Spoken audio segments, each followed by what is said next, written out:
En el vídeo 16 de la unidad 1 vamos a analizar los esfuerzos internos que se producen en una estructura. Los esfuerzos internos en una estructura son la resultante de las tensiones que provocan las fuerzas en cada sección de la estructura. Por ejemplo, la suma de estas infinitas tensiones de compresión podría ser esta acción en el centro de gravedad, y esto sería un esfuerzo interno al que llamaremos axial, que es la suma de todas estas tensiones. Esto lo veremos un poco más claro después. En otras palabras, los esfuerzos internos son las fuerzas internas a que se ve sometida cada sección de la estructura cuando actúa sobre ella ciertas cargas.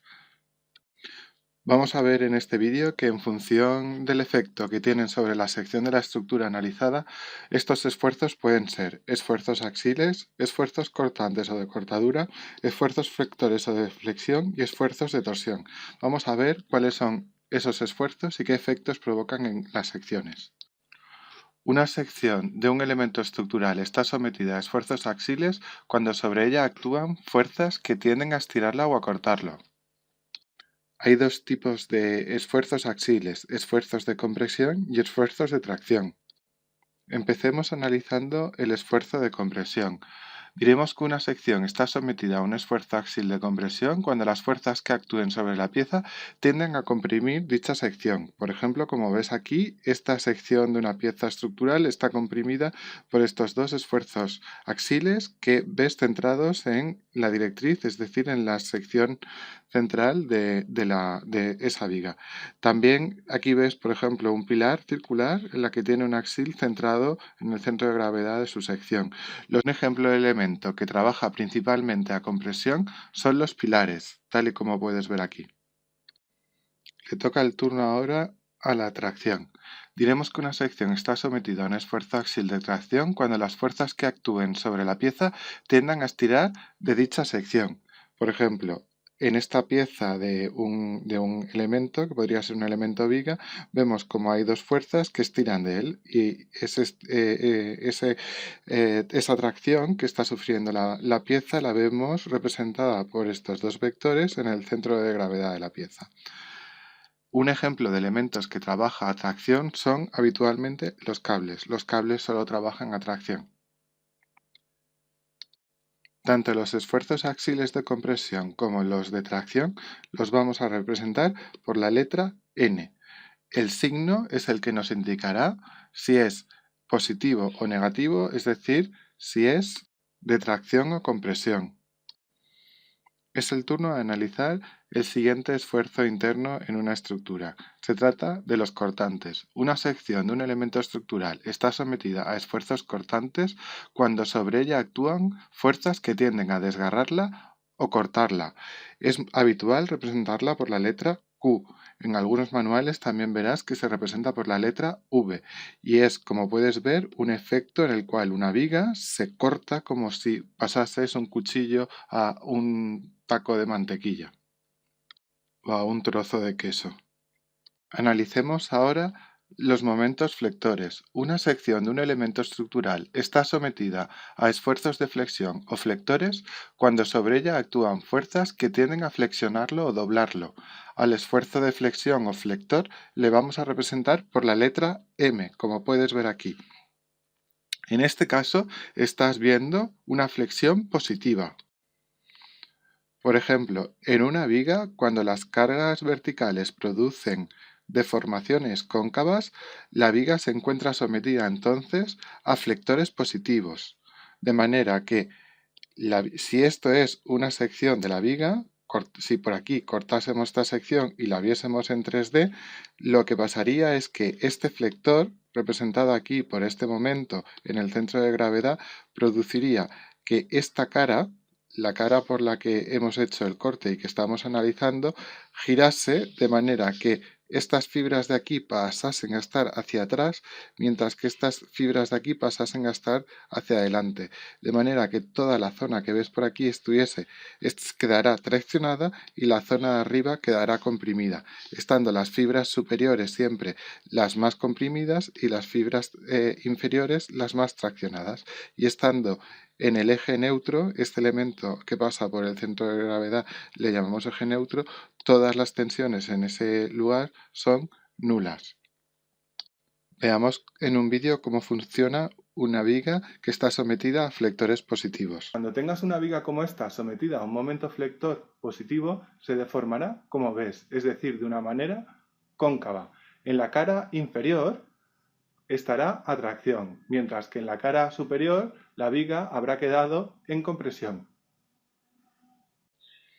En resumen, un momento flector positivo como este dejará la mitad de la viga en zona de compresión y la mitad de la viga en zona de tracción. Aquí lo puedes ver en sección, la mitad hacia abajo traccionada, la mitad hacia arriba comprimida. De manera que además la máxima tracción se dará en la fibra inferior de la viga y la máxima compresión se dará en la fibra superior de la viga. Vamos ahora con los flectores negativos.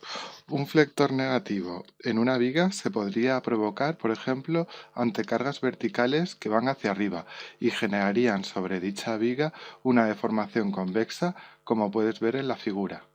Además, si te fijas, en esta ocasión, un momento flector negativo lo que generará es que la parte de arriba de la viga quede traccionada, mientras que la parte inferior quedará comprimida por debajo del centro de gravedad, comprimida por encima del centro de gravedad, traccionada, justo al revés que lo que pasaba con un momento flector positivo. Si de nuevo nos centramos en una sección de la viga y la analizamos en 3D como aquí, y nos centramos en qué ocurre en el centro de gravedad, veremos que hay un momento flector en ese centro de gravedad y que el efecto que provoca ese momento flector será que esa cara de la viga gire de manera que las fibras superiores se desplacen hasta aquí y las fibras inferiores se desplacen hasta allí, hasta donde estás viendo. De esa manera la cara superior habrá quedado traccionada y la cara inferior habrá quedado comprimida. La máxima tracción se dará en las fibras superiores de la sección en esta ocasión y la máxima compresión de igual manera quedará en la fibra inferior de la sección y de nuevo el eje neutro, el eje en torno al que se produce el giro, estará con una tensión nula. Veamos de nuevo en un vídeo qué efectos provoca en una viga un momento flector negativo. Cuando tengas una viga como esta sometida a un momento flector negativo, se deformará como ves, es decir, de una forma convexa. En la cara superior aparecerán tracciones. Sin embargo, la cara inferior quedará sometida a compresiones. Vuelvo a resumir. Cuando tengamos un momento flector negativo, se provocará en la viga una deformación convexa, de manera que desde el centro de gravedad hacia arriba toda la sección quedará traccionada y desde el centro de gravedad hacia abajo toda la sección quedará comprimida. La máxima compresión se dará en las fibras inferiores y la máxima tracción en las fibras superiores. De nuevo te propongo que practiques con las cuestiones y ejercicios de autoevaluación que puedes encontrar al final del libro. Las cuestiones 25, 26 y 27 nos plantean qué esfuerzos tienen principalmente cada una de las estructuras que a continuación se señalan: pilares, tirantes y vigas. Como señalamos anteriormente, los pilares principalmente trabajan a compresión. Pues ya tenemos una de las respuestas: a compresión y por tanto ante esfuerzos axiles. Los tirantes también trabajan con esfuerzos axiles, pero recuerda que en este caso trabajan siempre a tracción, no son capaces de soportar compresiones, mientras que las vigas trabajan combinando tracción y compresión, y eso se produce solo cuando hay momentos flectores. Pues vamos a analizar una última cuestión. La cuestión 28 dice: ¿cuál de las siguientes afirmaciones sobre el momento flector no es cierta? A. Una sección de un elemento estructural está sometida a un esfuerzo de flexión o flectores cuando sobre ella actúan fuerzas que tienden a flexionarlo o doblarlo. Efectivamente, esto es la definición de momento flector y por tanto esta respuesta es correcta. B.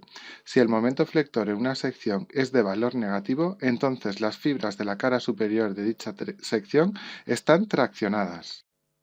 Esta respuesta es correcta también, recuerda, un momento flector negativo dejaba la mitad de la sección hacia arriba a tracción, la mitad de la sección hacia abajo a compresión. C. Si el momento flector en una sección es de valor positivo, entonces las fibras de la cara inferior de dicha sección están comprimidas. Pues aquí está el error, porque cuando tienes un flector de valor positivo, las fibras de la cara inferior quedan traccionadas y las fibras de la cara superior quedan comprimidas. Por tanto, este era el error.